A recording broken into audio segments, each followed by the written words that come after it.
Hi everyone, hope all is good. Apologies for having a mini break in the Colour Fit chats, but COVID-19 administration had completely consumed me for a few weeks. But we're back with a bang with a genuine world leader in performance in Dr. Darren Burgess. Burgo has worked at the pinnacle level across different sports and continents, including Liverpool, Arsenal, the Socceroos, Port Adelaide, and is currently high performance manager at Melbourne Demons. I've been lucky enough to see Darren work and present several times. He combines a wealth of high-level technical knowledge with practicality and reflection of what actually works from a performance standpoint.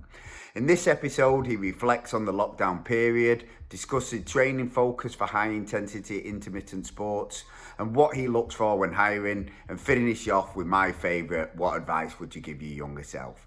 It's a great episode. Now, due to time differences, if you want to ask Darren questions, please post them on my Colour Fit Twitter, and then Darren will be able to post his answers in advance.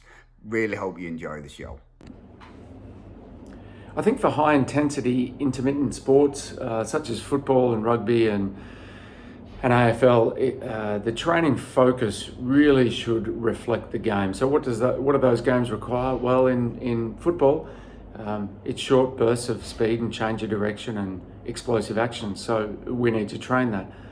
I think we need to have an outstanding aerobic system in those sports to get to the top level, but that can be developed by training those other qualities. I don't think you need to train the aerobic system as its own physiological system. So certainly as much exposure and as periodized exposure as you can, depending on whatever model you choose, to explosive actions, repeating those actions so that players in the heat of battle on game day are comfortable doing that work. So as much as you can expose the physiological system, but also the tendons and muscles and joints to those sort of actions, the better you'll be. When I'm hiring a performance coach, in whatever discipline that might be, the qualities I generally look for a character.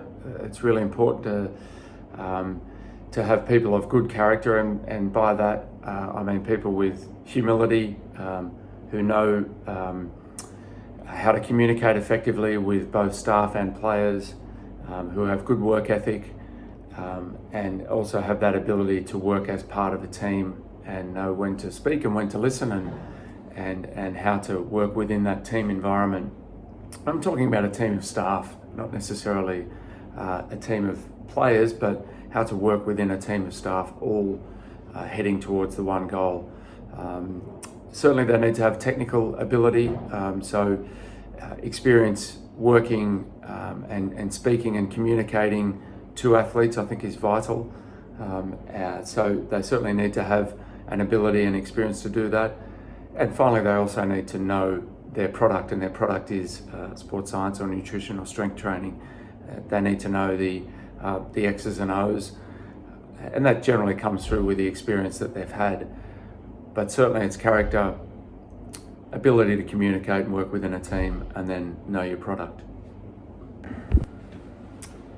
The biggest reflections I've had coming out of this COVID period, I've been really proud and impressed, I guess, with the industry in that we've come together a lot and offered each other services, webinars, information sharing, which it's a shame that it's taken something like this for us to do that.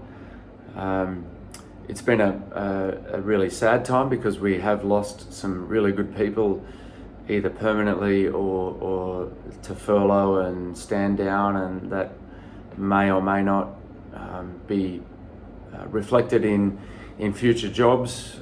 Owners who might not see the value in what we do, which is sad and frustrating, because certainly in this period I think the value of appropriate performance monitoring and training and periodization should be increased rather than decreased.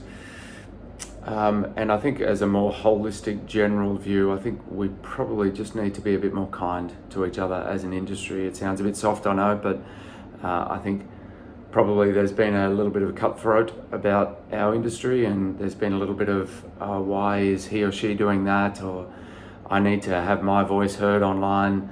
I can't believe they're doing that exercise. I need to tell everybody that that exercise is poor.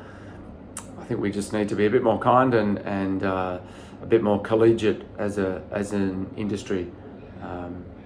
Hopefully that makes sense.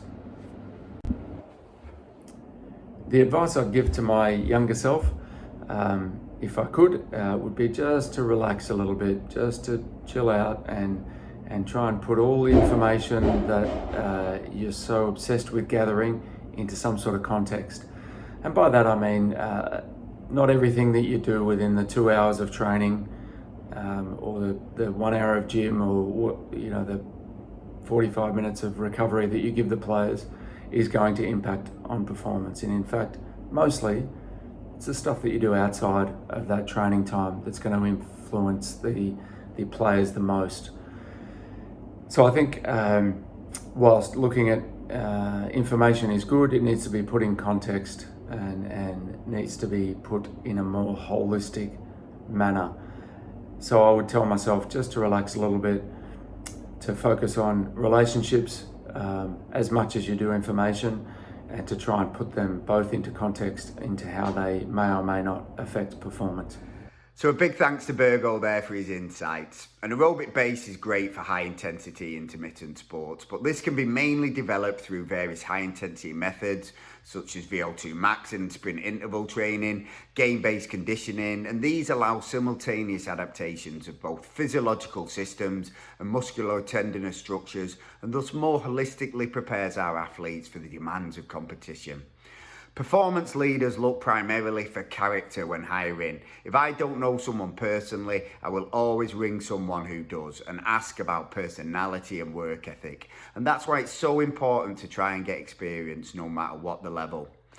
During the COVID, there's been an explosion in brilliant CPD, and I think the landscape of CPD and governing body support is going to change completely in the future. Another explosion has been with social media and podcasts, etc. But please don't be too harsh on people trying to pave a career, as social media plays a part in this now, even though it's not to everyone's tastes. Finally, Darren reflected on the abundance of factors of which we can obsess about with performance, but sometimes you just need to sit back and say, does this really matter?